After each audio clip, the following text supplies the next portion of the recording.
زرداری خاندان شریفوں کو پچھاڑ کر آگے نکل گیا۔ پاکستان کی خاتون اول کون؟ وزیر اعظم کی بیویوں میں شدید لڑائی۔ خاندانی اجارہ داریوں کی اس سے بدتر مثال پہلے آپ نے نہ دیکھی نہ سنی ہوگی۔ دوستوں اور ساتھیوں، میں ہوں شہزاد چودھری مارگلا نیوز کے ساتھ۔ امید ہے آپ بخیر ہوں گے، خوش و خرم ہوں گے۔ دوستوں اور ساتھیوں، آج بات کرتے ہیں کہ ہمارے ہاں جو سیاست ہے وہ کس طرح چند لوگوں کے شکنجے میں جکڑی ہوئی ہے۔ یہ جو مراد یافتہ طبقہ ہے نا، یہ چند لوگوں نے اس پر کس طرح قبضہ کیا ہوا، ہمارے وسائل پر، ہماری سیاست پر اور ان کے عہدوں پر۔ ابھی دیکھیں کہ صدر مملکت جو آصف علی زرداری صاحب ہیں، ان کا خاندان جو ہے نا، اس نے شریفوں کو بھی پچھاڑ دیا ہے۔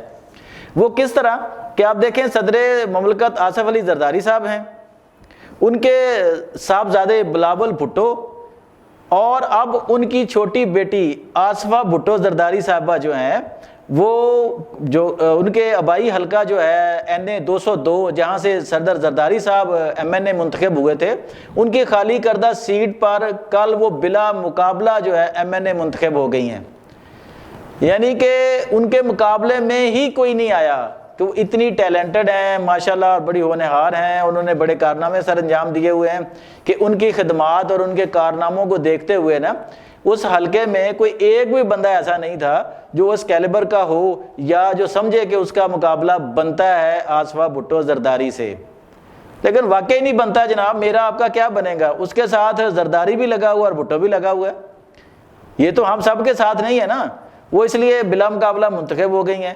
اب دیکھیں کہ وہ خود صدر مملکت ہیں، ان کے صاحبزادے بلاول اور ان کی بیٹی آصفہ اور ان کے بہنوئی منول تالپور صاحب جو ہیں، یہ قومی اسمبلی کے ممبر ہیں۔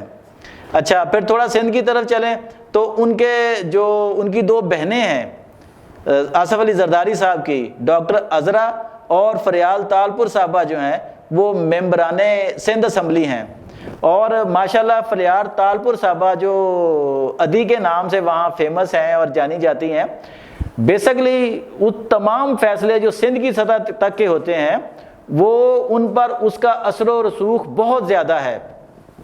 یہ بات ٹھیک ہے کہ مراد علی شاہ صاحب بڑے ایکٹیو چیف منسٹر ہیں سندھ کے، وہ پڑھے لکھے بھی ہیں اور ایک اچھے خاندان سے بھی ہیں، لیکن وہاں پر جتنے بھی فیصلے ہوتے ہیں وہ ادی یعنی فریال تالپور صاحبہ کی خواہش اور ان کی اپروول کے بغیر نہیں ہو سکتے۔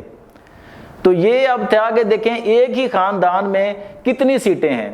اب ذرا واپس آئیں تھوڑا سا تخت لاہور کی طرف جناب، تو یہاں پچھلے 40-45 سال میں سیاست میں ایک ہی خاندان چھایا ہوا ہے اور وہ شریف خاندان ہے جناب۔ اس کے میاں نواز شریف صاحب جو ہیں، آپ کو پتہ ہے وہ تین دفعہ پرائم منسٹر بنے، 2 دفعہ اس سے پہلے وزیر اعلیٰ رہے اور 4تھی دفعہ وہ بنتے رہ گئے جناب، کہ وہ اتنے پریشان ہیں کہ اب وہ آج کل آپ کو ان کی باڈی لینگویج اور ان کے جو چہرے کے تاثرات ہیں وہ دیکھنے والے ہوتے ہیں کہ ان کے ساتھ وہ سمجھتے ہیں کہ میرے ساتھ ہاتھ ہو گیا جناب، میں وہ 4تھی دفعہ وزیر اعظم بننے پاکستان آئے تھے بڑے تمطراق کے ساتھ، لیکن ان کے جو اشارے مل رہے ہیں ان کے مطابق ان کے ساتھ ہاتھ ہو گیا۔ لیکن پھر اب ان کے بھائی جو ہیں، ان کے چھوٹے بھائی وہ شہباز شریف صاحب جو ہیں، وہ پرائم منسٹر آف پاکستان ہیں، وہ سب سے زیادہ عرصہ چیف منسٹر پنجاب رہنے کا اعزاز بھی انہیں حاصل ہے۔ ان کے بیٹے بھی حمزہ شہباز شریف بھی ممبر قومی اسمبلی ہیں، وہ وزیر اعلیٰ بھی رہ چکے ہیں 2.5-3 ماہ کے لیے۔ اور اب میاں نواز شریف کی صاحبزادی میاں شہباز شریف صاحب کی بھتیجی جو ہیں، وہ اس وقت ملک کے سب سے بڑے صوبہ پنجاب کی وزیر اعلیٰ ہیں جناب۔ تو یہ وہ اسی طرح ان کے خاندان کے چند اور لوگ جو ان کے قریبی رشتہ دار ہیں جس طرح ہیں، وہ بھی ممبران اسمبلی جو پنجاب اسمبلی میں ہیں، لیکن یہ ڈائریکٹ شریف خاندان کا وہ حصہ نہیں ہے۔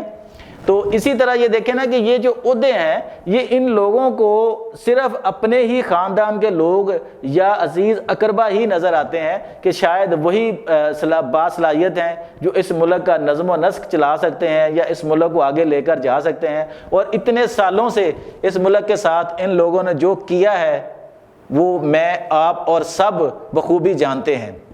اچھا، اب ایک اور بڑا اہم نقطہ جو میں نے شروع میں بیان کیا کہ جیسے کوئی گورنمنٹ پرفارم ہوتی ہے نا، تو وہ ایک خاتون اول کا نام آ جاتا ہے جناب کہ کون ہے خاتون اول۔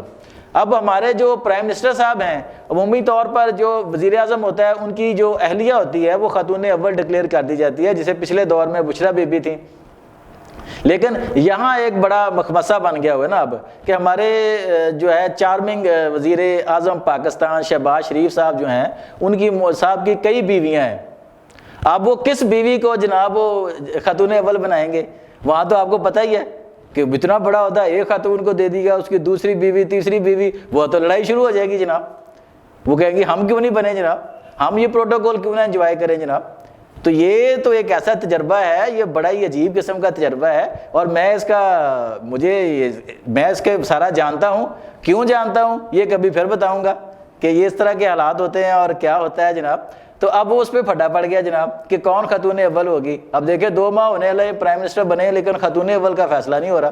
اچھا, اور اب خاتون اول کا قرعہ کس کے نام نکلنے والا ہے, یہ آلموسٹ فیصلہ ہو گیا ہوا ہے. وہ ہے محترمہ آصفہ بھٹو صاحبہ.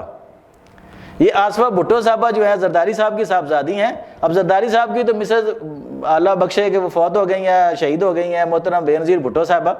تو اب وہ زرداری صاحب کی خواہش اور کوشش ہے کہ یہ جو ایک اہم پروٹوکول کا عہدہ ہوتا ہے نا خاتون اول کا, وہ کردار آصفہ بھٹو کو تفویض کر دیا جائے جناب, اور گورنمنٹ اس کے لیے کوئی ایگزیکٹو آرڈر جاری کر دے. تو میرے خیال میں یہ آرڈر جاری بھی ہو جائے گا اور مستقبل میں آصفہ بھٹو صاحبہ بڑا فعال کردار ادا کریں گی بطور خاتون اول پاکستان جو ہے نا, فرسٹ لیڈی یعنی.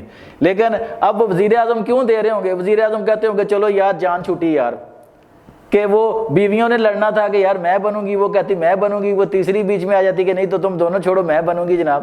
تو انہوں نے کہا نہیں جناب یہ عہدہ تو ہم نے زرداری صاحب کو دینا تھا جناب, ہماری جو مفاہمت ہے ان کے ساتھ نا, یعنی کہ وہی کہ انا ونڈے ریوڑیاں تے مڑ مڑ اپنے آنو جناب. تو یہ تو حال ہے ہماری سیاست کا, ہمارے نظام کا جناب, کہ یہاں پہ جو کچھ ہے وہ مل بانٹ کر جو ہے نا وہ کھا پی لیا جائے اور ہضم کر لیا جائے. دوستوں ساتھیوں, میں نے ایک کل ولاگ کیا تھا جس میں کہا تھا شیر افضل مروت صاحب جو ہیں ان کو عمران خان نے کہا ہے کہ وہ پبلک اکاؤنٹس کمیٹی جو ہوتی ہے قومی اسمبلی کی اس کے چیئرمین ہوں گے. تو وہ اگر چیئرمین آ جاتے ہیں تو پھر جو ہے نا بڑا کرارا جواب جو ہے نا گورنمنٹ کو وہاں ملا کرے گا. آپ جانیں گے, ہم آپ کو وقتاً فوقتاً مطلع کریں گے کہ پبلک اکاؤنٹس کمیٹی میں اب کیا ہو رہا ہے. اگر شیر افضل مروت کا نوٹیفیکیشن ہو جاتا ہے, اب پتہ نہیں گورنمنٹ ان کا نوٹیفیکیشن کرتی ہے یا نہیں کرتی, یا اس کو لنگر آن کیے رکھتی ہے یا کچھ اور روڑے اٹکاتی ہے. تو دوستوں ساتھیوں یہ اجارہ داریوں کی ایک بدترین مثال ہے جو یہاں پہ قائم ہے کہ ہمارے یہاں قحط و رجال کا عالم بن گیا ہے کہ چند خاندانوں کے سوا کوئی کام کا آدمی جو ہے نا وہ نہ ہمیں ملتا ہے. اور اس میں ہمارا بھی قصور ہے پبلک کا, ہم جیسوں کا, کہ ہم کسی عام آدمی کا وہ جتنا مرضی قابل ہو, پڑھا لکھا ہو, ہم اس کو ووٹ دینا ہی جو ہے وہ گوارا نہیں کرتے جناب, کہ لو جی اب یہ بھی سیاست کرے گا, اب یہ بھی حکومت میں آئے گا, یہ بھی کرے گا. جبکہ ترقی یافتہ دنیا کو دیکھ لیں کہ وہاں صلاحیت, اہلیت اور دیانت کی جو ہے نا وہ بنیاد پر آگے بڑھا جاتا ہے. وہاں یہ نہیں دیکھا جاتا کہ یہ بندہ کو امیر ہے, غریب ہے, اس کے پاس بڑا لاؤ لشکر ہے یا نہیں ہے. آپ ابھی اپنے ارد گرد انالیسس کر لیں, آپ کے پاس بے شمار وسائل ہیں جناب انالیسس کرنے کے کہ وہاں پہ کس کس طرح کے لوگ جو ہیں نا وہ آ رہے ہیں. اس کی سب سے بڑی مثال ہمارا پڑوسی بھارت بھی ہے, جہاں مودی جیسا لوگ جو ہے, مودی جیسا بندہ جو ہے وہ پرائم منسٹر بن جاتا ہے, وہاں اروند کیجریوال جیسا بندہ چیف منسٹر پنجاب بن جاتا ہے. کیوں بنتا ہے کہ لوگ ان کو ووٹ دیتے ہیں. وہ یہ نہیں سوچتے کہ اروند کیجریوال ایک عام آدمی تھا یا جو مودی جو ہے, نریندرا مودی جو ہے وہ چائے بیچنے والا تھا. وہ یہ دیکھتے ہیں کہ کون ان کے ملک کے ساتھ مخلص ہے اور کون باصلاحیت ہے. جس دن ہم نے بھی یہ سیکھ لیا تو کوئی بلاول بھٹو اور کوئی آصفہ بھٹو اور کوئی مریم نواز اس طرح ہم پر حکومت نہیں کریں گی کہ جناب وہ صرف ان خاندانوں کی اولاد ہیں. اپنا اور اپنے عزیز و اقربا کا بہت خیال رکھیے گا. اگر آپ کو ہمارے یہ ولاگز پسند آئیں تو ہمارے چینل کو سبسکرائب کریں تاکہ ہمیں انرجی ملتی رہے, آپ کا تعاون ہمیں حاصل رہے. اپنا بہت خیال رکھیے گا. اللہ حافظ.